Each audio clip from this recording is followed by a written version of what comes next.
PCC అధ్యక్షుని హోదాలో సోనియా గాంధీ గారి జన్మదినం అని చెప్పి డిసెంబర్ 9వ తారీఖు నుంచి రైతు రుణమాఫీ చేస్తామని, రైతు భరోసా ఇస్తామని, 2 లక్షల రూపాయలు రైతన్నలకి వెంటనే రైతు రుణమాఫీ చేస్తామని చెప్పి నానా మాటలు చెప్పి ఆయన చెప్పడమే కాకుండా వాళ్ళ కేంద్ర పార్టీ నాయకత్వాన్ని కూడా గల్లీకి తీసుకొచ్చి ఓ రోజు వరంగల్ డిక్లరేషన్ అని, ఓ రోజు రైతు డిక్లరేషన్ అని, ఓ రోజు మహిళా డిక్లరేషన్ అని, సారు పైసలు ఎడికెళ్ళి వస్తాయంటే కేసీఆర్ తిన్న 1,00,000 కోట్లు వసూలు చేసి ఇస్తామని ఇట్లా నోటికి ఏదొస్తే అది మాట్లాడి అధికారంలోకి వచ్చి సుమారు 7 నెలలు పూర్తవుతుంటే ఇప్పుడు కమిటీలు వేస్తున్నాడు సార్, కమిషన్లు వేస్తా ఉన్నాడు, కాలయాపన చేస్తూ ఉన్నారు.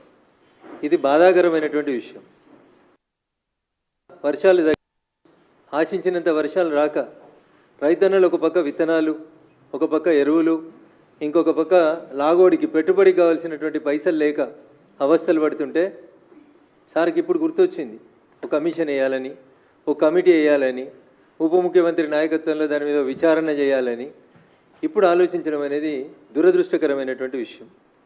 నేను చెప్తలేను ఇవి, రేవంత్ రెడ్డి గారు చెప్పినటువంటి మాటలనే మళ్ళీ మీ ద్వారా రైతన్నల పక్షాన ప్రభుత్వాన్ని నిలదీయాలనే ఉద్దేశంతో ఈరోజు మీ ముందుకు రావడం జరిగింది. అభయహస్తం మేనిఫెస్టో అలా రాహుల్ గాంధీ మొన్న ఏదో శంకరుని బొమ్మ చూపెట్టి పార్లమెంట్లో అభయముద్ర అభయముద్ర అభయహస్తం అని ముచ్చట చెప్పిండు.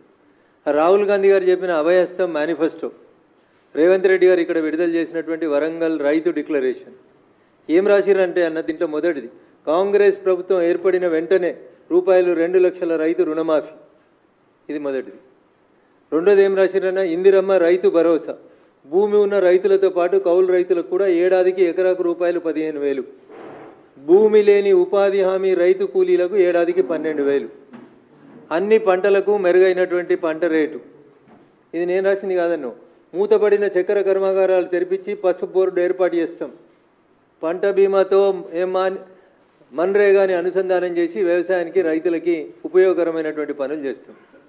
దిస్ ఈజ్ కాల్డ్ వరంగల్ రైతు డిక్లరేషన్ చాప్టర్ 3 అభయహస్తం మేనిఫెస్టో. గౌరవనీయులు పిసిసి అధ్యక్షుని హోదాలో రేవంత్ రెడ్డి గారు పుస్తకం రూపం లోపల ప్రకటించినటువంటి కాంగ్రెస్ మేనిఫెస్టోలో రైతులకు సంబంధించి వారు ఇచ్చినటువంటి హామీ ఏమన్నారు? ఇంకా డిసెంబర్ 9వ తారీఖు సోనియా గాంధీ గారి బర్త్డే, తెలంగాణ ఇచ్చిన తల్లి సోనియమ్మ పుట్టినరోజు డిసెంబర్ 9, కాబట్టి డిసెంబర్ 9 లోపు 2 లక్షల రూపాయల రైతు రుణమాఫీ చేస్తామన్నాడు.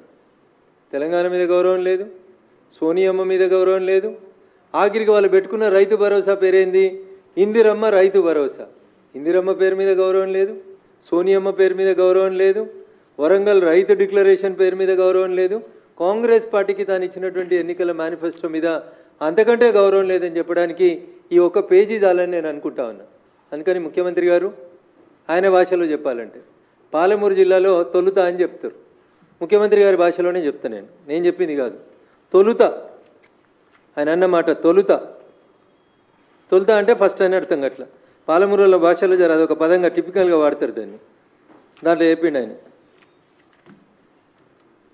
ప్రముఖ తెలుగు దినపత్రికలో వాళ్ళ నాయకుడు, ప్రస్తుత ఎల్ఓపి కాంగ్రెస్ పార్టీ లోక్సభ పక్ష నాయకుడు రాహుల్ గాంధీని పక్కన పెట్టుకొని ఆయన చెప్పినటువంటి మాట తొలుత రైతు రుణమాఫీ అన్నాడు.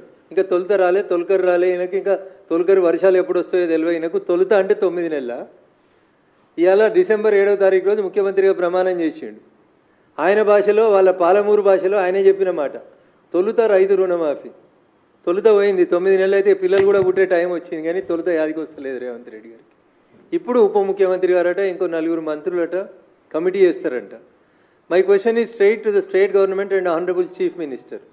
కమిటీ నివేదిక ఇచ్చిన తర్వాత మళ్ళీ ఈ డబ్బులు తెచ్చుకోవడానికి మళ్ళీ అడిగిపోతావు, ఏడికేళ్ళు అవుతాయి? ఎన్ని లక్షల కోట్లు వస్తాయి అసలు డబ్బులు? ఎన్ని లక్షల కోట్లు కావాలి రైతు రుణమాఫీకి? ఏమన్నా ఐడియా ఉందా మీకు? అసలు ఈ రాష్ట్ర ప్రభుత్వానికి అధికారంలోకి రావాలనే యావదప్ప, అడ్డగోలుగా మాట్లాడి అడ్డగైన హామీలు ఇచ్చి అధికారంలోకి రావడం తప్ప నిజంగా మీరు చెప్పినటువంటి ఏ ఒక్క మాటనన్నా నేను ఒక అక్షరం తప్పు మాట్లాడితే ఏ శిక్షకైనా నేను సిద్ధం. ఇది నేను మాట్లాడినవి కాదు, ఈ ఓన్లీ నేను మీకు పేపర్ కటింగ్సే చూపిస్తున్నాను. ఇంకా వీడియోలు ఉన్నాయి చాలా అన్న మాట్లాడినాయి, మస్తు మాటలు చెప్పిండు. దీంతో ఏమంటాడు?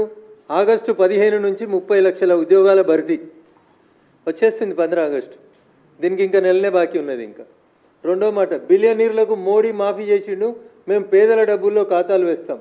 నర్సాపూర్ సరూర్ నగర్ జనజాతర సభల్లో కాంగ్రెస్ అగ్రనేత రాహుల్ గాంధీ మా మెదక్కి వచ్చే చెప్పిండు అని, అందుకని నేను మెదక్ ఎంపీగా రెస్పాండ్ కావాల్సి వస్తుంది. తొలుత రైతు రుణమాఫీ. రాహుల్ గాంధీ గారు, వై కాంట్ యూ స్పీక్? మీ తల్లి పేరు మీద సోనియమ్మ బర్త్డే పేరిట డిసెంబర్ 9 పేరిట సోనియమ్మ తెలంగాణ తల్లి దేవత అని చెప్పినటువంటి సోనియమ్మ పేరిట ఇచ్చిన మాటనే తుంగల దొక్కితే కాంగ్రెస్ పార్టీకి ఇంకా దేని మీద భరోసా ఉంటుందో ఒకసారి ఆలోచించాలి మీరు.